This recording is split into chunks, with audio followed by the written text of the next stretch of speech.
बिस्मिल्लाहिर्रहमानिर्रहीम अस्सलाम वालेकुम नादरीन, आप यूट्यूब चैनल देख रहे हैं। मैं इमरान खान हूँ। मैंने आपको पिछले वीलॉग में कहा था कि स्मोक का जो बड़ा सीरियस इशू चल रहा है उसके ऊपर मैं आपको बताऊंगा कि ये मसला कितना संजीदा है और कितना ख़तरनाक है। देखें, ये थोड़ा सा इसको टेक्निकली भी आपको समझना पड़ेगा। ये फ़िज़ा में आलूदगी की शरह है जिसको आप AQI इंडेक्स में नापते हैं, यानी एयर क्वालिटी इंडेक्स इसको कहते हैं। हवा की जो क्वालिटी है जिसमें आप सांस लेते हैं उसमें ऑक्सीजन होनी चाहिए ना, कि उसमें ऑक्सीजन कितनी ख़राब हो चुकी है, कार्बन कितनी ज़्यादा है, हवा के अंदर जो पोल्यूशन के ज़र्रात हैं वो कितने ज़्यादा हैं और उनकी वजह से इंसानों की सेहत ख़राब हो जाती है। अब इससे पहले कि मैं आपको बताऊं कि मैंने खुद क्या विटनेस किया इसमें और कौन रिस्पॉन्सिबल है इसमें और हमने कहाँ गलती की, मैं आपको थोड़ा सा इसका टेक्निकल डाटा बता देता हूँ। ये जो एयर क्वालिटी इंडेक्स होती है ना, इसको नापने के लिए बाकायदा मशीन्स मौजूद हैं। उनसे पता चलता है कि जनाब इस वक्त जो फ़िज़ा में आलूदगी की शरह है वो इतनी है। यानी हमारे यहाँ पे पाकिस्तान में हम हर शहर का एयर क्वालिटी इंडेक्स चेक कर लेते हैं और इसके डिफरेंट तरीके हैं इसको चेक करने के, और ये वेरीफाइड डाटा होता है, ये पूरी दुनिया से आता है। अब अगर किसी इलाके में एयर क्वालिटी इंडेक्स ये बताता है कि फ़िज़ा के अंदर जो आलूदगी है वो 0 से लेके 50 तक है, यानी मिसाल के तौर पे 35 है, 40 है, 45 है, 50 तक है, तो उसको अच्छा करार दिया जाता है। वो ये कहा जाता है कि एक पुरफ़िज़ा मुकाम है, या इस जगह के ऊपर जो हवा की क्वालिटी है वो बहुत अच्छी है और यहाँ पे आलूदगी कम है, तो इंसानों की जान महफूज है और ये आबो हवा इंसानों के लिए बहुत अच्छी है, जानवरों के लिए बहुत अच्छी है। तो एयर क्वालिटी इंडेक्स 50 तक जो है वो बेहतर होता है। लेकिन जब यही एयर क्वालिटी इंडेक्स 51 से 100 तक पहुंच जाए, इसके बीच में आ जाए, तो इसको मॉडरेट कहा जाता है कि ठीक है, आपको इत्मीनान होना चाहिए कि ठीक है, लेकिन इससे ज़्यादा नहीं होना चाहिए, 100 से ऊपर नहीं जाना चाहिए। लेकिन अगर यही एयर क्वालिटी इंडेक्स यानी हवा में पोल्यूशन की जो ज़र्रात हैं या हवा में जो पोल्यूशन है, आलूदगी है, वो अगर 101 से 150 तक चली जाए, यहाँ तक चली जाए, तो फिर इसको अनहेल्दी कहा जाता है। और unhealthy for specially sensitive people, वो लोग जिनको दमे का मर्ज है, या वो बच्चे जिनको खांसी है, या ऐसे लोग जो ज़रा सेंसिटिव हैं, या वो लोग जिनकी कुव्वत मुदाफ़ियत कम है, या वो ऑलरेडी बीमार हैं, या जो बुज़ुर्ग लोग हैं, उनके लिए बड़े सीरियस इश्यूज हो जाते हैं। जब ये 150 तक चला जाए तो उनको फिर एहतियात करनी पड़ती है। और जैसे ही ये 151 से 200 तक पहुंचे, अभी मैं 200 तक पहुंचा हूं, जब ये 151 से 200 तक पहुंचे तो इसको आप एक खतरा समझ सकते हैं, इसको अनहेल्दी कहते हैं। ये कहा जाता है कि अब सूरत खराब है और ख़तरा शुरू हो चुका है। तो अब ख़तरा है, आम आदमी को भी ख़तरा है, जो बीमार है या सेंसिटिव है या थोड़ा सा जिसके अंदर उतनी कुव्वत मुदाफ़ियत नहीं है, वो ज़्यादा ख़तरे में है, जबकि सेहतमंद लोगों के भी बीमार होने का ख़तरा मौजूद है। अगर एयर क्वालिटी इंडेक्स 201 से 300 के बीच में आ जाए, 201 से 300 में अभी आपको बता रहा हूं, यहां तक आ जाए तो इसको वेरी अनहेल्दी कहा जाता है। यहां पे वार्निंग जारी की जाती है, इमरजेंसी सूरत हाल जो है वो नाफज की जाती है। उस इलाके में रहने वाली जितनी भी आबादी है वो सारी मुतासर हो जाती है और लोगों में बीमारियां फैलने के खतरात बढ़ जाते हैं, अगर ये 300 तक चला जाए। लेकिन अगर ये 300 से क्रॉस कर जाए तो फिर इसको कहा जाता है कि हेल्थ अलर्ट जारी हो चुका है, तमाम के तमाम लोग शदीद खतरे में हैं, तमाम जानदार खतरे में हैं, और जितने भी लोग हैं वो अपने घरों से बाहर ना निकलें, तमाम एक्टिविटीज रोक दी जाए और लॉकडाउन कर दिया जाए। अब इसको जो है वो कहा जाता है इंतहाई खतरनाक सूरत हाल, ये 300 से ऊपर चली जाए तो। अब हमारे ये हो रहा है कि जैसे ही मौसम पाकिस्तान में बदलता है तो पंजाब के अंदर खास तौर पे ये एयर क्वालिटी इंडेक्स 400-500 पे तो नॉर्मल चला जाता है। अब मैं आपको बताने वाला हूं कि मुल्तान में और लाहौर में, इवन चकवाल के इलाके जहां पे कभी भी ये 50, 60, 70 तक नहीं जाता था, इससे ऊपर तो 100 तो क्रॉस ही नहीं करता था। तो आज जब मैंने चेक किया चकवाल का, मैंने चेक किया कलर कहार का और दीगर एरियाज का जो निस्बतन बेहतर थे सॉल्ट रेंज में, वहां पे एयर क्वालिटी इंडेक्स 250 से ज्यादा था, यानी ये इंतहाई खतरनाक सूरत हाल है। जबकि रावलपिंडी वो सैकड़ों में और ऊपर जा रहा है। लेकिन लाहौर और मुल्तान का डाटा हैरान करने वाला है, मुल्तान 1000 को छू गया, ऑलमोस्ट 1000, जबकि लाहौर का एयर क्वालिटी इंडेक्स थोड़ी देर पहले जब मैं ये वीलॉग कर रहा हूं मैंने चेक करवाया था तो 1212 था, 1212। यानी 300 से ऊपर का डाटा नहीं दिया उन्होंने कि 300 से ऊपर होता क्या है, यानी 300 से ऊपर तबाही है। तो हम कुछ 400 पे, 500 पे, 600 पे नहीं रुके, हम पहुंच गए हैं 1212 पे। ये इंतहाई खतरनाक है और ये अब जानलेवा सूरत हो चुकी है। जिन्होंने इसको ठीक करना है वजीर माहौलियात, वो स्विट्जरलैंड में डबल बैग्स के साथ 2 हैंड बैग उठा के, और जो वजीर आला है वो भी स्विट्जरलैंड में, जी गला खराब है। जो चीफ सेक्रेटरी है जिसने यहाँ काम करना था वो भी स्विट्जरलैंड में, जी वजीर आला मेरी उधर है, मैं भी उधर ही जा रहा हूं। यानी ये सारे उधर पहुंचे हुए हैं और अपनी लाइफ वहां पे इंजॉय कर रहे हैं, अच्छी आबो हवा में सांस ले रहे हैं। लेकिन जो बेचारे आम पाकिस्तानी शहरी हैं, जो बेचारे पंजाब के शहरी हैं, वो इस अफरियत से निमट रहे हैं और लगातार बीमार होकर अस्पतालों में पहुंच रहे हैं। अब मैं आपको ये बताता हूं कि ये हुआ कैसे। देखिए, 2 तरह के फैक्टर्स हैं, एक एक्सटर्नल फैक्टर्स है, एक इंटरनल है। एक्सटर्नल फैक्टर्स के ऊपर हमारा जोर अभी चलता नहीं है। इसके लिए पाकिस्तान में जो पोल्यूशन है उसके लिए खाली पाकिस्तान जिम्मेदार नहीं है, उसके लिए हमारे हमसाया ममालिक भी जिम्मेदार है। कुछ जिम्मेदारी जो है वो इंडिया पे भी आती है जब पंजाब के अंदर पोल्यूशन होती है तो, लेकिन उसकी एक बड़ी जिम्मेदारी हमारी अपनी भी है। अगर आप लाहौर के आसपास सफर करें तो आपको जगह जगह बेशुमार ईंटों के भट्टे मिलते हैं। ये ज्यादातर सियासतदानों के या उनके चेले चमाटों के हैं। और अगर आप देखें तो लाहौर की सराउंडिंग में आपको बहुत सारी ऐसी चिमनियां नजर आती हैं या ऐसी फैक्ट्रियां नजर आती हैं या छोटी छोटी स्टील मिल्स लगी हुई है जिनके अंदर से बड़ा खतरनाक धुआं सुबह सुबह बहुत बड़ी मिकदार में छोड़ा जाता है। और ये लगातार यही हो रहा है लाहौर के साथ, गुज़िश्ता कई दहाइयों से हो रहा है। तो ये बढ़ते बढ़ते काम यहां तक बढ़ गया है कि अब लाहौर रहने के काबिल नहीं रहा। मैं आपको ये बताता हूं कि जो लाहौर पहले बच जाता था वो क्यों बचता था, इसलिए कि यहां पे रावी बहता था, रावी के दोनों तरफ जंगल होता था। लाहौर शहर के बाहर तमाम तरफ जितनी भी एरियाज हैं वहां पे फसलें लगती थी, वहां पे जंगलात होते थे, वहां पे बहुत सारे पौधे होते थे। इस हरियाली की वजह से लाहौर में पोल्यूशन कंट्रोल में रहती थी। लेकिन हुआ क्या कि लाहौर में बड़ी तेजी से, मुल्तान में भी बहुत तेजी से रेजिडेंशियल सोसाइटियां बनाई गई हैं, बहुत सारी सोसाइटियां बनाई गई हैं, धड़ाधड़ बनाई गई हैं। लाहौर के अंदर भी बेशुमार इलाके खाली पड़े हैं, लेकिन जो लैंड माफिया है उन्होंने बेशुमार पैसा कमाने के लिए तरीकाकार अपनाया और अजीब तरीके से हुकूमत ने इजाजत दी। और कईयों को तो इजाजत चाहिए भी नहीं होती, कई तो बहुत ताकतवर है। यानी मैंने उस्मान बुज़दार साहब से कहा कि ये सारे जंगलात कट रहे हैं। मुल्तान में मैंने उन्हें कहा, मुल्तान में बहुत बड़े पैमाने पर जंगलात काट दिए गए थे, बागात काट दिए गए थे, और आम के वो बागात जो है वो बड़े कीमती बागात थे, बड़े कीमती जंगलात काट दिए गए थे। तो मैंने उस्मान बुज़दार साहब की हुकूमत से राब्ता किया उस वक्त, मैंने कहा जी वो बेड़ा गर्क कर दिया, पकड़ के दरख्त पे दरख्त काटते जा रहे हैं। और जो काटने वाले थे उनमें से एक बंदे ने मुझे वीडियोस भी भेजी थी उस दौर में। तो मैंने जब उनसे ये शेयर किया तो उन्होंने कहा जी देखें, बात ये है कि जो प्राइवेट सोसाइटी है ना, उन पे हमारा थोड़ा बहुत जोर चलता है, उनसे हम बात कर सकते हैं, लेकिन ये DHA है तो यहाँ पे हमारे पर जलते हैं। उन्होंने ये कहा, मैंने उसके ऊपर प्रोग्राम कर दिया। मुझे ये लगा कि उस वक्त जनरल बाजवा इसके ऊपर एक्शन लेंगे और ये कटाई रुकवा देंगे, लेकिन हुआ ये कि बजाय इसके ऊपर एक्शन होता कि ये दरख्त क्यों कटवाए जा रहे हैं, वहां पे वो एक्शन मेरे ऊपर ही हो गया। मेरे ऊपर एक के बाद एक दबाओ, एक के बाद एक दबाओ, जी वीडियो डिलीट करो, ये करो, वो करो। मैंने कहा जी मैं क्यों करूं, मुझे बताएं। फिर मेरे पास जो सबूत थे मैंने उन साहब को दिए, जो ऑफिसर थे कि जनाब ये देखें तबाही फैल गई है वहां पे। तो इस तरह हमने अपने माहौल को तबाह किया फाइनेंशियल जो है वो बेनिफिट्स के लिए, यानी अपने फायदा कमाने के लिए।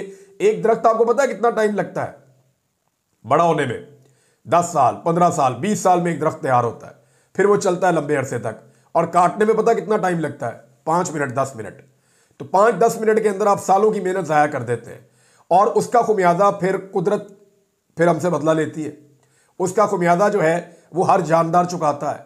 हर वो आदमी जिसको उसमें से हिस्सा नहीं मिलता, लेकिन उसको उसका हिस्सा देना पड़ता है। वजह यह है कि ये लोग जिन्होंने इतनी बड़ी बड़ी सोसाइटीज, इतने बड़े बड़े ये प्लॉटिंग की हुई है, इतना सारा पैसा बना लिया, ये लोग तो चले जाएंगे उन मुल्कों में जहां पे AQI अच्छा है, एयर क्वालिटी इंडेक्स, जैसे मरियम नवाज चली गई है।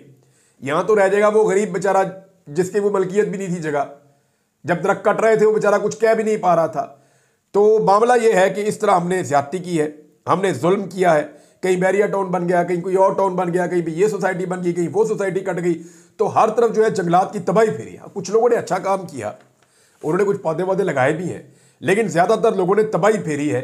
और जिस तरीके से मशरूम ग्रोथ हुई है सोसाइटियों की, उसके बाद पाकिस्तान में अब एयर क्वालिटी इंडेक्स वहां पहुंच गया है कि ये शहर रहने के किसी तौर काबिल नहीं रहे। अब आप इससे बच कैसे सकते हैं? बड़ा लंबा एक मिशन चाहिए। कई सालों की मनसूबाबंदी चाहिए। कम से कम पाकिस्तान को 10 से 15 साल काम करना पड़ेगा वापस सही सूरत हाल में आने के लिए। इमरान खान साहब के दौर में उन पर दबाव डाला जाता था कि ये जो रावी वाला एरिया है ना, ये ग्रीन एरिया को ब्राउन एरिया डिक्लेयर कर दें, यहाँ बहुत सारा थीम पार्क और सोसाइटीज़ और ये और वो बनाना है, बड़े पैसे आएंगे। तो इमरान खान साहब ने कहा जी वो स्पेसिफिक एरिया जो है, जब स्टडी करवाई तो उन्होंने बताया जी यहाँ पे नहीं कर सकते, वहाँ कर सकते हैं। लेकिन ये लैंड माफिया उनके भी खिलाफ हो गए। और अभी शहबाज शरीफ साहब ने अलीम खान को बहुत बड़ी ज़मीन की इजाज़त दी है, जो इमरान खान साहब के दौर में वो NOC जारी नहीं हो रहे थे, वो नहीं मिल रही थी। बहरहाल इसके ऊपर फिर हम दोबारा भी बात करेंगे। सूरत हाल इंतहाई तशवीशनाक है, इंतहाई ख़राब है। एक तस्वीर मैं आपको दिखाता हूँ नाज़रीन, ज़रा तस्वीर आप देखें। ये तस्वीर है जनाब हमारे प्यारे वज़ीर आज़म, इसके अंदर ज़रा ढूंढ के दिखाएं आप मुझे।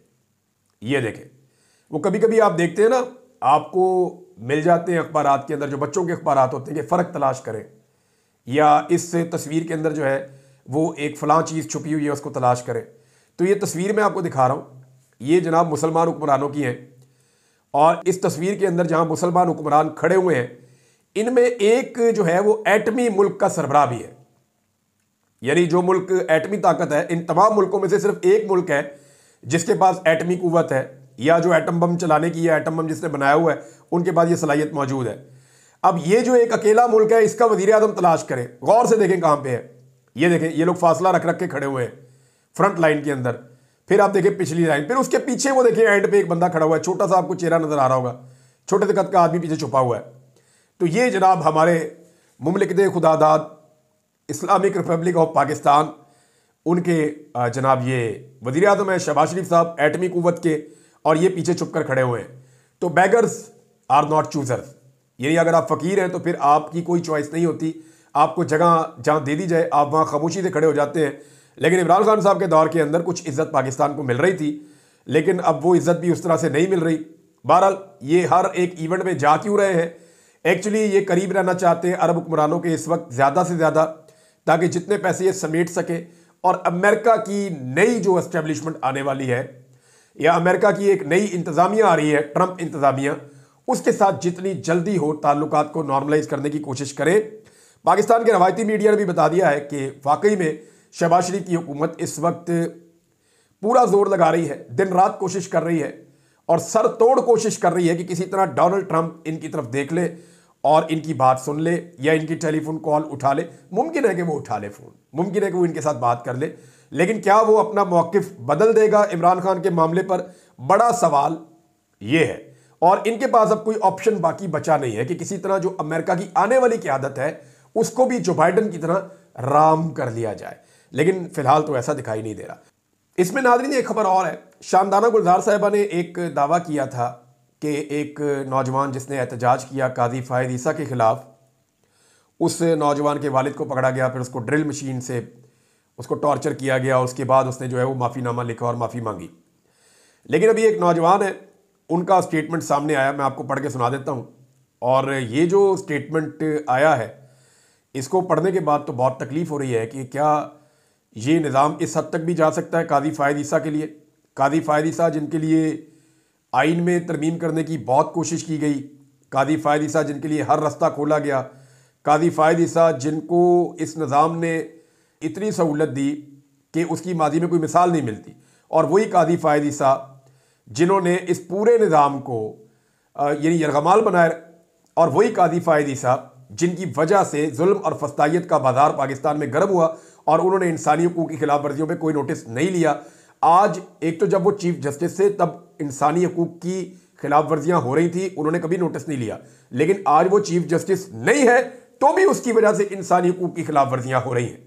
मिसाल के तौर पर नुमान इकबाल ये बताते हैं कि मेरे खिलाफ फाइल पर साइन करने का कहा गया, मेरे वालिद ने इनकार किया, तो मेरे छोटे भाई की टी शर्ट उतार कर वालिद को कहा साइन करते हो या फिर इसकी पैंट भी उतारें। बहनोई और कज़न पर भी टॉर्चर किया गया। काजी फ़ायद ईसा के खिलाफ एहतजाज करने वाले नुमान इकबाल का इंकशाफ। अब आप अंदाज़ा करें कि क्या रियासत इस किस्म के हथकंडे अपनाएगी। जिन लोगों ने जिस मुल्क में एहतजाज किया वहाँ तो FIR भी नहीं हुई, वहाँ पे तो वो कोई जुर्म है ही नहीं। ये काजी की तरफ देखना भी जुर्म है, काजी के बारे में बात करना भी जुर्म है। यानी काजी जो मर्जी करे कोई प्रॉब्लम नहीं है, लेकिन जब काजी से कोई सवाल करे या कोई एहतजाज करे तो क्या वो जुर्म है। असल में प्रॉब्लम ये नहीं है। प्रॉब्लम ये है कि ये जितने लोग आज इक़्तिदार में बैठे हुए हैं ना, ये ओवरसीज पाकिस्तानियों को निशाने इबरत क्यों बनाते हैं? ये इसलिए बनाते हैं कि इन्हें पता है कल इन्होंने इक़्तिदार में नहीं रहना, और इन्हें यह भी पता है कि अगर आज ओवरसीज पाकिस्तानियों को ना रोका तो कल जब हम इक़्तिदार में नहीं रहेंगे तो हमारे साथ भी यही सलूक होगा जब हम उन मुल्कों में जाएंगे जहां पे ये ओवरसीज मौजूद है। लिहाजा ये उनको निशाने इबरत इसलिए बना रहे हैं ताकि आइंदा के लिए अपने लिए हालात को साजगार करें, लेकिन मुझे नहीं लगता अब सूरत हाल बदलेगी। शेर अफजल मरवत ने एक स्टेटमेंट दिया है नाज़रीन, उस स्टेटमेंट में आपको ज़रूर पढ़ के सुनाना चाहूँगा। पहले आप वो स्टेटमेंट सुन लीजिए, फिर उसके ऊपर मेरी एक छोटी सी ओपिनियन है, वो मैं आपके सामने रख देता हूँ। शेर अफजल मरवत का कहना है कि हमें जो सज़ा मिली है डिजिटल मीडिया पर बैठे हुए लोगों की ज़्यादतियों की वजह से मिली है। ये मुल्क और पीटीआई दुश्मनी है, ये मुल्क से और पीटीआई से दुश्मनी है। हमने उनको इख्तियार नहीं दिया कि ये इदारों को गालियां दें। जर्नैलों की किरदारकुशी की वजह से इद्दत केस बनाया गया। शेर अफजल मरवत तो एक तो इसमें दो तीन चीज़ें हैं जो मैं ज़रा जानना चाहता हूँ। ये एक तो सोशल मीडिया के ऊपर बहुत बड़ा चार्ज है। अगर तो सारे सोशल मीडिया की बात कर रहे हैं शेर अफजल मरवत, तो अगर वो पाकिस्तान तहरीक इंसाफ के सोशल मीडिया की बात कर रहे हैं तो तहरीक इंसाफ के सोशल मीडिया के ऊपर चार्ज है। लेकिन अगर वो चंद लोगों की निशानदेही कर रहे हैं तो उन लोगों का नाम लेकर पाकिस्तान तहरीक इंसाफ को निशानदेही करनी चाहिए और बताना चाहिए इन्होंने कहां कहां पे गालियां दी हैं। देखिए, मैंने तो कोई गाली नहीं दी किसी को, आज तक नहीं दी, बदतरीन मुखालिफ को भी गाली नहीं दी, लेकिन मुझे उठाकर गायब कर दिया गया। 5 महीने मेरे से मुतालबा था कि नवाज शरीफ को सपोर्ट करो। मैंने कौन सी गाली दी थी? उस्मान डार ने कौन सी गाली दी थी? सदाकत अब्बासी ने कौन सी गाली दी थी? अली मोहम्मद खान तो गाली देता ही नहीं है, वो क्यों जेल में गया था? उसको क्यों सजा दी गई थी? बेशुमार और लोग हैं। अली अमीन गंडापुर को क्यों पकड़ा गया था? अली अमीन गंडापुर ने तो अपने मुंह से कहा कि मुझे तो 9 मई से पहले पकड़ लिया था। तब तो कोई लड़ाई भी नहीं थी, तब तो कोई सूरत हाल भी नहीं थी। ये टॉर्चर का सिलसिला तो बहुत पहले से शुरू हो गया था। 9 और 10 अप्रैल को जब इमरान खान साहब की हुकूमत गिराई गई 2022 में, तो तब किसने गालियां दी थी? या उससे पहले भी कोई गालियां दे रहा था? उसके बाद 25 मई को जिस लेवल का टॉर्चर हुआ पाकिस्तान तहरीक इंसाफ के ऊपर, उस वक्त तो कोई गाली नहीं दे रहा था, कोई ऐसी बात नहीं हुई थी। हाँ, मैं आज भी कहता हूं कि जो लोग गाली दे, बदजुबानी करे, इखलाक से गिरी हुई बात करे, वो नामुनासिब है, वो नहीं होनी चाहिए। वो इखलाकियात का दायरा दामन नहीं छोड़ना चाहिए, उसके दायरे के अंदर रहने की कोशिश करनी चाहिए। मैं इसको मानने वाला हूं। लेकिन ये कहना कि इद्दत के केस का जवाज बनता है, इसलिए इमरान खान के ऊपर और उसकी बीवी के ऊपर इद्दत का केस इसलिए बना दो कि बाहर बैठे हुए कुछ लोग जो हैं वो गाली दे रहे हैं। भाई, वो जो लोग गाली दे रहे हैं उनके खिलाफ कार्रवाई करें ना। इमरान खान तो साबिक वजीर आजम है, उसके ऊपर भोंडा इद्दत का मुकदमा बना के पूरी दुनिया के अंदर पाकिस्तान की रुसवाई की गई है, और तो कुछ नहीं है। तो सादा बात यह है कि पाकिस्तान तहरीक इंसाफ अगर कुछ लोगों को डिसोन करना चाहती है, वो ये कहना चाहती है कि ये लोग गालियां दे रहे हैं, तो सबूतों के साथ चीजें सामने रख के उनके खिलाफ एक अपना केस बनाए कि जनाब ये चीज ये लोग गलत कर रहे हैं। लेकिन जो लोग सिस्टम पे तनकीद करते हैं, या जो लोग ये कहते हैं कि सिस्टम ने इमरान खान के साथ ज्यादती की है, जुल्म किया है, जबर किया है, जो लोग ये कहते हैं कि सिस्टम बार बार सियासतदानों को हटाता है, या बंद कमरों के अंदर जो फैसले होते हैं वो गलत होते हैं, या जो लोग एस्टेब्लिशमेंट में सियासत का किरदार नहीं चाहते और वो तनकीद करते हैं, उनको आप ऐसा नहीं कह सकते। वो अपना आईनी और कानूनी हक इस्तेमाल कर रहे हैं, और ये उनका जमहूरी हक है कि वो अपनी ओपिनियन दे सकें। आज़ादी इजहार राय उनको होनी चाहिए। हाँ, जो लोग बदजुबान हैं उनके लिए एक मौक़िफ़ पाकिस्तान तहरीक इंसाफ रख सकती है। नाज़रीन, बाकी चीज़ें बाद में। अब तक के लिए इतने। अपना ख्याल रखिएगा, अपने चैनल का भी। अल्लाह हाफ़िज़।